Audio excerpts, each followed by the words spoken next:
نحمده ونصلي على رسوله الكريم اما بعد فاعوذ باللہ من الشیطان الرجیم بسم اللہ الرحمن الرحیم۔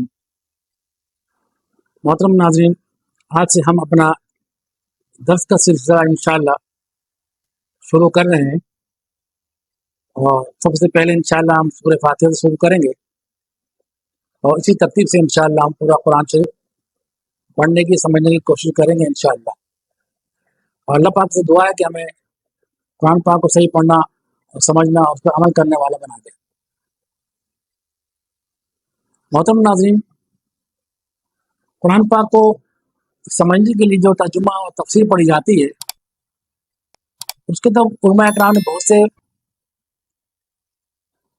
اس کے آداب لکھے ہیں، لیکن بہرحال میں چند چیزیں آپ کی گوش گزار کرنا چاہتا ہوں آیات سے متعلق، تاکہ وہ چیزیں ہمارے ذہن میں رہیں گی تو قرآن کو سمجھنا آسان ہو جائے گا۔ سب سے پہلی چیز اس میں یہ دیکھنے کی ہے، یہ ذہن میں رکھنا ہے کہ قرآن پاک کی جو صورتیں ہیں، جو آیات ہے، وہ دو قسم کی ہیں۔ ایک آیات وہ ہے جو اللہ تبارک و تعالیٰ نے از خود نازل فرمائی ہے،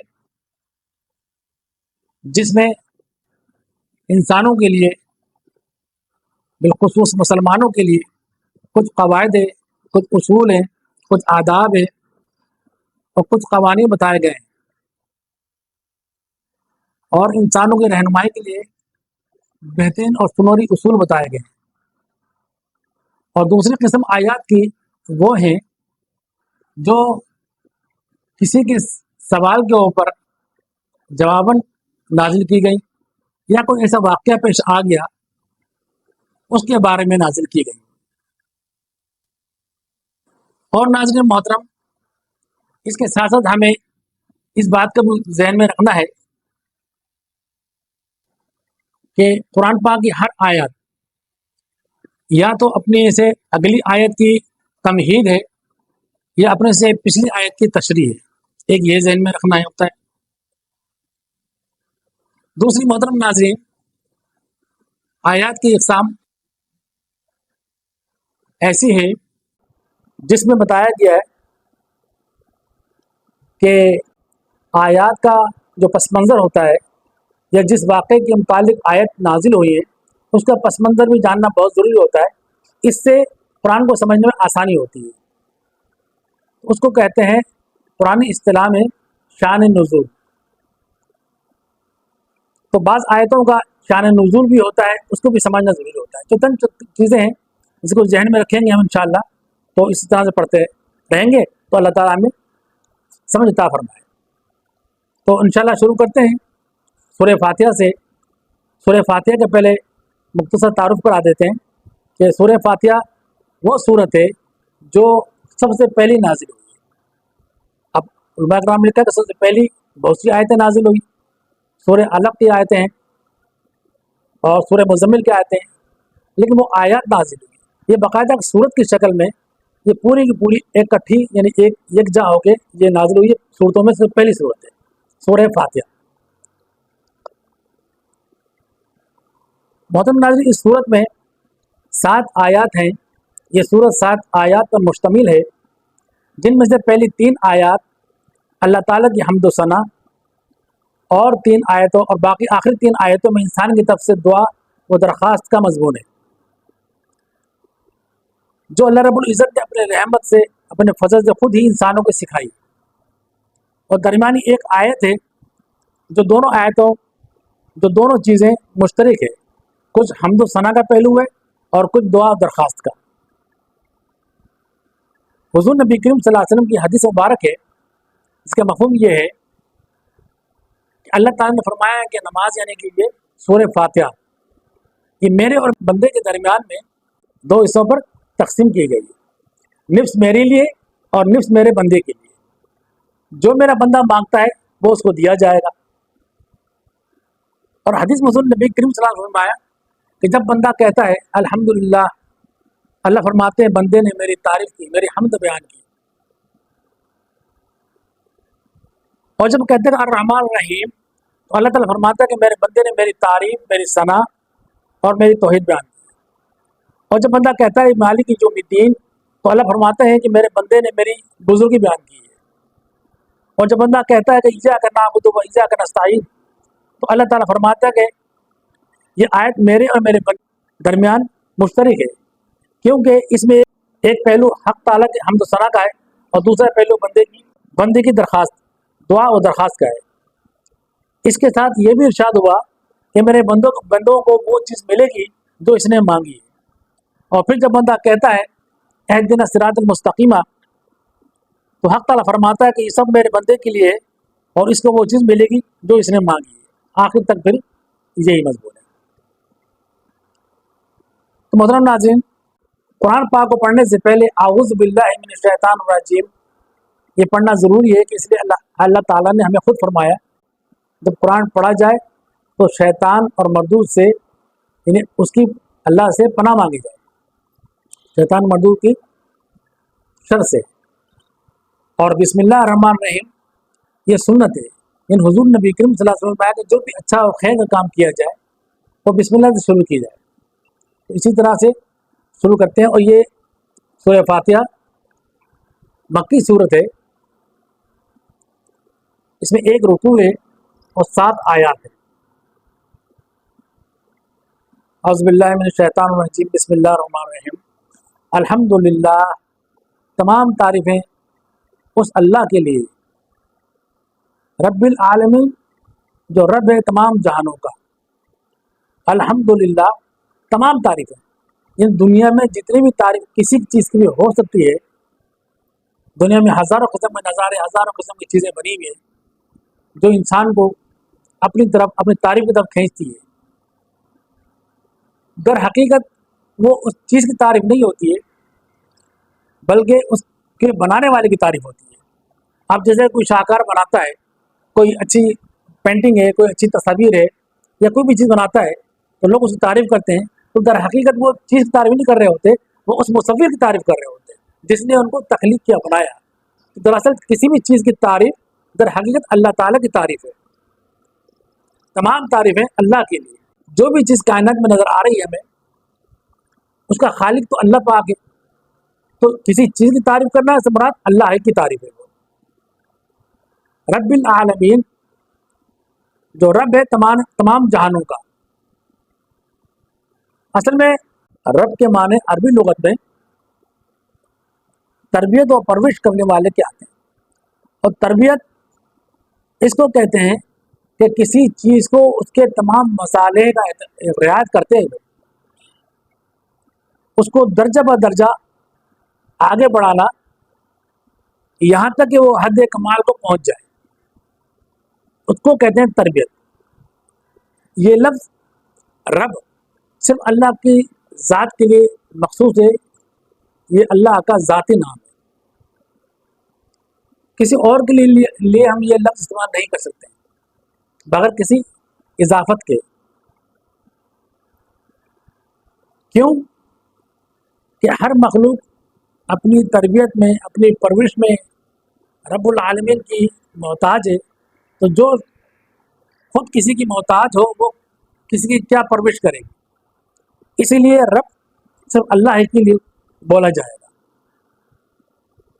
عالمین یہ عالم کی جمع ہے، یعنی اس کائنات کے اندر اللہ تعالیٰ نے جتنی بھی مخلوق پیدا کی ہے، انسان ہیں، جنات ہیں، فرشتے ہیں، نباتات ہیں، جمادات ہیں، حیوانات ہیں، جتنی بھی ہیں، اللہ تعالیٰ نے تمام کائنات کی وہ تربیت اور پرورش کرنے والے ہیں۔ کوئی ایک عالم نہیں ہے اس دنیا میں، اس کائنات میں بے شمار عالم ہے، انسانیت کا، جنات کا، شجر ہے، حجر ہے، نباتات ہے، یہ سارے اللہ تعالیٰ کے مخلوقات ہیں، اور ان سب کی پرورش کرنے والے ایک اکیلے اللہ پاک ہے۔ اور اللہ تعالیٰ نے پوری کائنات کو ایک نظام میں جوڑ رکھا ہے، ایک نظام میں اللہ پاک نے پوری کائنات جوڑ رکھا ہے۔ کیسا مضبوط اور محکم نظام ہے کہ ہر چیز جس کے لیے پیدا کی گئی ہے وہ کام کر رہی ہے. یعنی آسمان سے لے کر زمین کے ذرات تک ایک ایک ذرہ اللہ تعالیٰ کی اس نظام سے جڑا ہوا ہے، اس نظام سے بندھا ہوا ہے جو اللہ تعالیٰ نے اس کے لیے نظام بنایا، اور وہ اپنے اس نظام کے تحت کام کر رہا ہے. اگر انسان تھوڑی دیر کے لیے سوچے کہ بھی ایک لقمہ روٹی کا جو ہم کھاتے ہیں، ذرا اس پہ غور کریں کہ آسمان اور زمین کی کتنی قوتیں لگی ہیں اس کے اوپر. ہزاروں لوگوں نے، لاکھوں لوگوں نے اس پر محنت کی اور مہینوں محنت کی، تب جا کر یہ ایک لقمہ انسان کے منہ میں آتا ہے. تو اللہ تعالیٰ نے پوری کائنات کو اس حضرت انسان کی خدمت پہ لگا دی ہے، اور جب اللہ تعالیٰ نے اس کو مخدوم بنایا ہے، یعنی پوری کائنات اس کی خدمت پہ لگا دی ہے، تو یہ کوئی معمولی چیز تو نہیں ہوگی نا. یعنی اس کا بھی کوئی کام ہوگا، یہ کوئی بیکار مخلوق تو نہیں ہے. جب تمام مخلوق میں اس کو افضل قرار دے دیا گیا تو یقیناً اس کے ذمہ بھی کوئی ذمہ داری ہے، کوئی کام ہے. رب العالمین ایک حیثیت سے پہلے جملے الحمدللہ کی دلیل ہے کہ جو تمام کائنات کی تربیت و پرورش کے ذمہ دار صرف ایک ذات ہے، اللہ تعالیٰ کی، تو یقیناً حمد و ثنا کی وہی ذات مستحق ہے. الحمدللہ رب العالمین، تمام تعریفیں اس اللہ کے لیے ہیں، تمام کی تمام تعریفیں اللہ پاک کے لیے ہیں جو رب ہے تمام جہانوں کا، جو رب العالمین ہے. اس کے ساتھ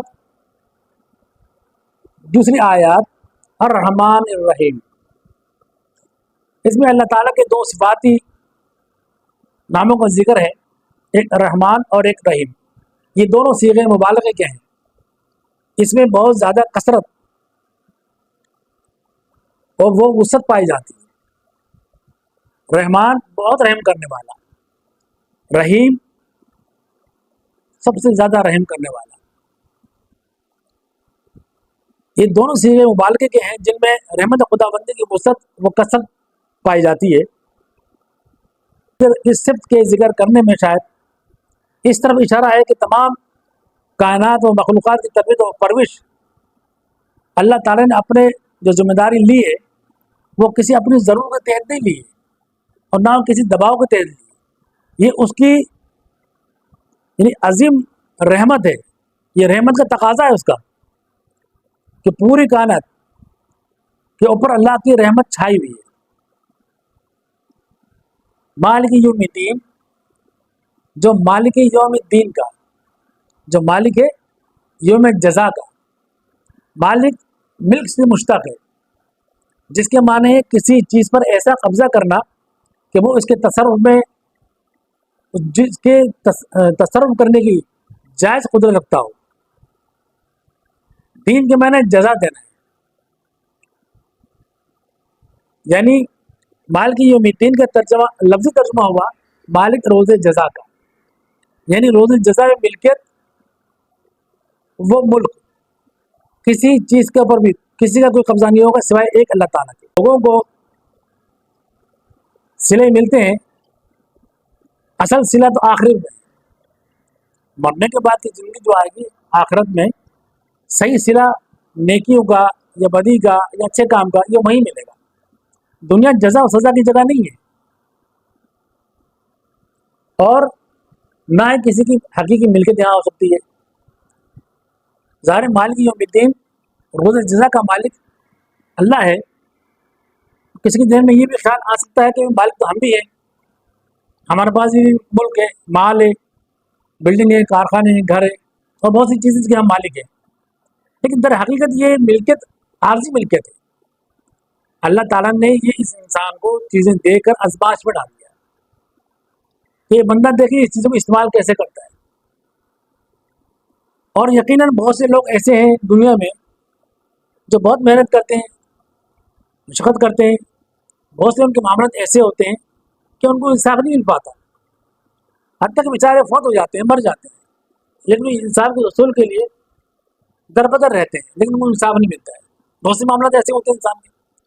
تو انسان کی خواہش ہوتی ہے کہ یا اللہ کوئی ایسا دن آئے جس میں صحیح انصاف کے مطابق فیصلہ ہو جائے، تو وہ وہی دن ہے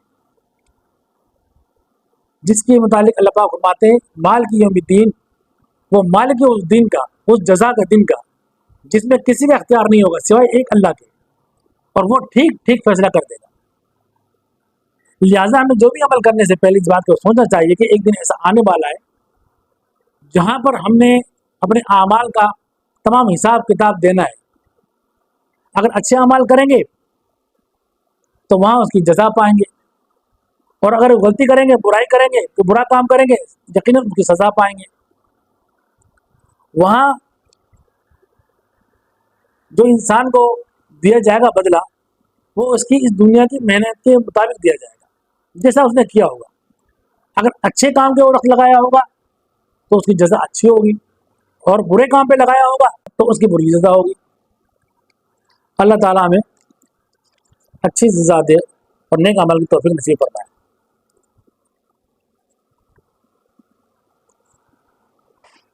دوسری قابل غور یہ بات یہ ہے ناظرین کہ ہر عاقل کے نزدیک یہ بات بدیہی اور بالکل ظاہر ہے کہ حقیقی مالک تمام کائنات کے ذرے ذرے کی وہی ذات پاک ہے جس نے ان کو پیدا کیا ہے۔ تو حقیقت میں یہی ہے کہ عبادت کے لائق وہی ہو سکتا ہے جو تمام کائنات کے خالق ہے اور مالک ہے۔ تو حقیقی عبادت کے لائق بھی وہی ہو سکتا ہے۔ ایاک نعبد، نعبد عبد سے مشتق ہے تو وہ ایاک نستعین، یعنی نعبد عبادت سے مشتق ہے، جس کے معنی کسی کی انتہائی تعظیم و محبت کی وجہ سے اس کے سامنے اپنی انتہائی عاجزی اور فرما برداری کا اظہار کرنا، اس کو کہتے ہیں عبادت۔ نستعین استعانت سے مشتق ہے، جس کے معنی ہے کسی سے مدد مانگنا۔ آیت کا ترجمہ یہ ہے کہ ہم تیری ہی عبادت کرتے ہیں اور تجھ ہی سے مدد مانگتے ہیں۔ ناظرین اکرام، انسان پر تین حالات گزرتے ہیں: ماضی، حال اور مستقبل۔ پچھلی تین آیتوں میں سے الحمدللہ رب العالمین اور الرحمن الرحیم میں انسان کو اس پر متنبہ کر دیا گیا تھا کہ وہ اپنی ماضی اور حال میں سب اللہ کا محتاج ہے۔ پہلے کچھ نہیں تھا، پھر اس کا وجود آیا، اور حال پوزیشن کے اندر بھی وہ اللہ کا محتاج، ماضی میں اللہ کا محتاج، اور تمام کائنات سے زیادہ بہترین شکل و صورت اور عقل و بصیرت عطا فرمائی انسان کو اللہ تعالیٰ نے، اور حال میں اس کی پرورش اور تربیت کا سلسلہ جاری رکھا ہے۔ اور مال کی یوم الدین میں یہ بتا دیا گیا کہ مستقبل میں بھی وہ خدا ہی کا محتاج ہوگا۔ جس طرح اپنے ماضی میں اللہ کا محتاج تھا، جس طرح اپنے حال میں اللہ کا محتاج تھا، اس طرح سے وہ مستقبل میں بھی اللہ کا محتاج ہوگا، کہ روز جزا میں اس کے سوا کسی کا کوئی مددگار نہیں ہو سکتا۔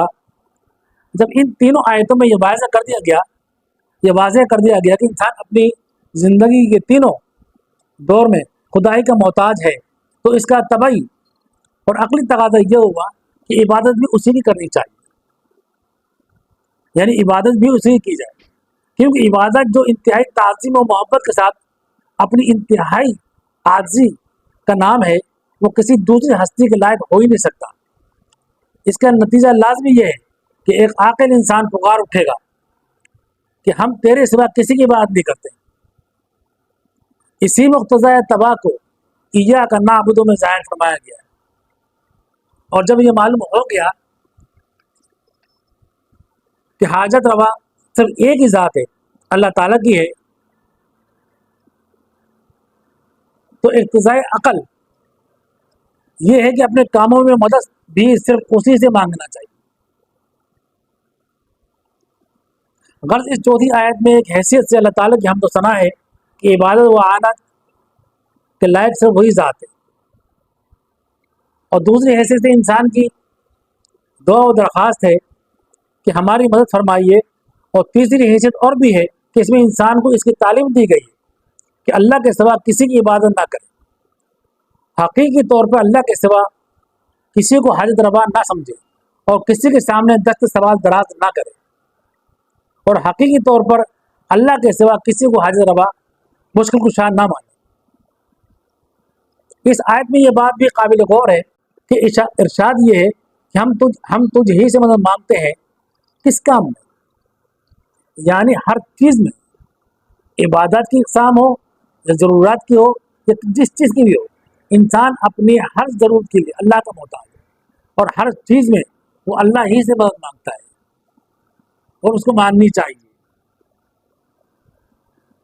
اس لیے کہ عبادت میں اللہ تعالیٰ کے ساتھ کسی کو شریک نہ کرنے کے معنی یہ ہو گئے کہ نہ کسی کی محبت اللہ تعالیٰ کی محبت کے برابر ہو، نہ کسی کا خوف اس کے برابر ہو، نہ کسی سے امید اس کے برابر ہو۔ تو ناظرین، آخری 3 آیتیں جن میں انسان کی دعا اور درخواست کا مضمون ہے، ایک خاص دعا کی تلقین ہے، وہ یہ ہے: اہدنا الصراط المستقیم، دکھلا ہمیں سیدھا راستہ۔ سمپل ترجمہ کیا ہے اس کا؟ کہ بتلا دیجیے ہم کو سیدھا راستہ۔ سیدھا راستے سے کیا مراد ہے؟ وہ راستہ جس سے اللہ راضی ہوتا ہے، جس پہ چلنے سے اللہ تعالیٰ راضی ہوتے ہیں، وہ کون سا راستہ ہے؟ اللہ پاک نے قرآن میں ایک جگہ ارشاد فرمایا، اس کا مفہوم یہ ہے کہ بندہ مجھ سے جس چیز کی دعا کرے گا اس کی دعا پوری کی جائے گی۔ کہ جب یہاں اللہ تعالیٰ سے اہدنا الصراط المستقیم مانگ رہے ہیں، سیدھا راستہ، اور حوالہ یہ دے رہے ہیں کہ صراط الذین انعمت علیہم، ان لوگوں کا راستہ جن پر تیرا انعام ہوا۔ یعنی ہم اللہ سے جو راستہ مانگ رہے ہیں ہدایت کا، وہ کون سا راستہ مانگ رہے ہیں؟ وہ راستہ مانگ رہے ہیں جس راستے پہ چل کر ان لوگوں پر اللہ نے انعام فرمایا۔ قرآن میں اس کا ذکر ہے، اللہ پاک نے فرمایا کہ وہ نبیین ہیں، صدیقین ہیں، شہداء ہیں، وہ صالحین ہیں۔ وہ انشاءاللہ آیت جب آئے گی ہم اس وقت اس کی تشریح بھی کر دیں گے۔ تو یہ لوگ ہیں جن پر اللہ کا انعام ہوا ہے، تو ہم اللہ تعالیٰ سے استدعا کرتے ہیں کہ ہمیں ان لوگوں کا راستہ دکھلا جن پر تیرا انعام ہوا ہے۔ اور اگلی آیت میں فرمایا غیر المغضوب علیہم ولا الضالین، نہ کہ ان لوگوں کا راستہ جن پر تیرا غضب ہوا، اور نہ ان لوگوں کا راستہ جو گمراہ ہوئے۔ محترم ناظرین، پہلی بات قابل غور ہے کہ راستہ صراط مستقیم ہدایت کی دعا میں جو اس آیت میں تعلیم فرمائی گئی ہے، اس کے مخاطب جس طرح تمام انسان اور عامہ مومنین ہیں، اس طرح اولیاء اللہ اور انبیاء اکرام علیہ السلام بھی ہے، اس کے مامور ہیں۔ بلا شبہ وہ ہدایت یافتہ تھے، بلکہ دوسروں کے لیے ہدایت کا سرچشمہ ہے۔ پھر اس حاصل شدہ چیز کی بار بار دعا مانگنے کا کیا مطلب ہے؟ اس کا جواب ہدایت کی پوری حقیقت معلوم کرنے پر موقف ہے۔ اس کو کس قدر تفصیل کے ساتھ بیان کیا جانا تو ٹائم اتنا نہیں ہوتا ہے، مشکل ہے، لیکن مختصر ہی بتا دیا جاتا ہے کہ ہدایت کے بھی 3 درجے ہیں۔ ایک درجہ ہدایت کا عام ہے، جو کائنات اور تمام مخلوقات، تمام جمادات، نباتات، شجر، حجر، انسان اور جنوں کو چھوڑ کر تمام مخلوقات کو جو ہدایت اللہ نے دی ہے وہ ہدایت عامہ ہے، یعنی عام ہدایت، اور ان کو اللہ تعالیٰ نے براہ راست خود ہدایت دی۔ اچھا، ان کی ہدایت کیا ہے؟ دریا ہے، سمندر ہے، پہاڑ ہے، اور سورج ہے، چاند ستارے ہیں۔ ان کی ہدایت کیا ہے؟ ان کی ہدایت یہ ہے کہ جس کام کے لیے ان کو پیدا کیا گیا ہے وہ اس کام میں لگے گئے، جتنی مخلوقات ہیں۔ محترم ناظرین، جس طرح کہ بتایا گیا کہ ہدایت کے 3 درجے ہیں۔ نمبر 1 درجہ تو پہلے عرض کیا گیا، دوسرا درجہ ہدایت کا اس کے مقابلے میں خاص ہے، جیسے ان چیزوں کے ساتھ مخصوص ہے جو اس میں عقل و شعور رکھنے والی کہلاتی ہے، یعنی انسان اور جن۔ یہ ہدایت انبیاء اور آسمانی کتابوں کے ذریعے سے ہر انسان کو پہنچتی ہے۔ پھر کوئی اس کو قبول کرے تو مسلم کہلائے گا، نہیں کرے تو کافر کہلائے گا۔ تو دوسرے درجے کی ہدایت۔ تیسرا درجہ ہدایت کا اس سے بھی زیادہ خاص ہے، وہ صرف مومنین و متقین کے ساتھ مختص ہے۔ یہ ہدایت بھی اللہ تعالیٰ کی طرف سے بلا واسطہ انسان پر فائز ہوتی ہے۔ اس ہدایت کا دوسرا نام توفیق ہے، یعنی ایسے اسباب اور حالات پیدا کر دینا کہ قرآن ہدایت کا قبول کرنا اور ان پر عمل کرنا آسان ہو جائے اور ان کی خلاف ورزی دشوار محسوس ہو۔ اس تیسرے درجے کی وسعت غیر محدود ہے اور اس کے درجات غیر متناہی ہیں۔ یہی درجہ انسان کی ترقی کا میدان ہے۔ عمل صالح کے ساتھ اس درجہ ہدایت میں زیادتی ہوتی رہتی ہے۔ تو الحمدللہ اس طرح سے ہم نے سورہ فاتحہ کا ترجمہ اور مختصر تشریح اس کی سن لی، اور اس کے ساتھ ایک بات دوہرا لیتے ہیں۔ اعوذ باللہ من الشیطان الرجیم، بسم اللہ الرحمن الرحیم، الحمدللہ رب العالمین، تمام تعریفیں اللہ کے لیے جو رب ہے تمام جہانوں کا، الرحمن الرحیم، جو بے حد مہربان اور نہایت رحم کرنے والا ہے، مالک یوم الدین، جو مالک یوم جزا کا، ایاک نعبد و ایاک نستعین، اے اللہ ہم تیری عبادت کرتے ہیں اور تجھ ہی سے مدد مانگتے ہیں۔ اہدنا الصراط المستقیم، دکھلا ہمیں سیدھا راستہ، صراط الذین انعمت علیہم، راستہ ان لوگوں کا جن پر تیرا انعام ہوا، غیر المغضوب علیہم ولا الضالین، آمین، نہ کہ ان لوگوں کا جس پر تیرا غصہ ہوا اور نہ ان لوگوں کا جو گمراہ ہو۔ صدق اللہ العظیم۔ اس کے ساتھ ہی ناظرین آج کا سبق انشاءاللہ مکمل ہوا۔ اس دعا کے ساتھ اختتام کرتے ہیں سبق کا کہ اللہ تعالیٰ نے جو کچھ میں پڑھا ہے سنا ہے اس پر عمل کی توفیق نصیب فرمائے، اور جو غلطی کہیں پیشیاں میں سے ہو گئی ہے اللہ تعالیٰ اس کو درگزر فرمائے۔ وآخر دعوانا ان الحمد للہ رب العالمین۔